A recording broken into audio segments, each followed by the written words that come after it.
Hello everyone. So can you SMSF borrow money? The short answer is yes, but there are quite a few conditions that you need to satisfy first. The first one is you can only borrow for either a single asset, such as property, or a collection of identical assets, for example, a parcel of shares.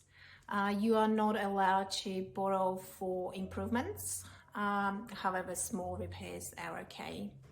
Also, the asset needs to be held on trust.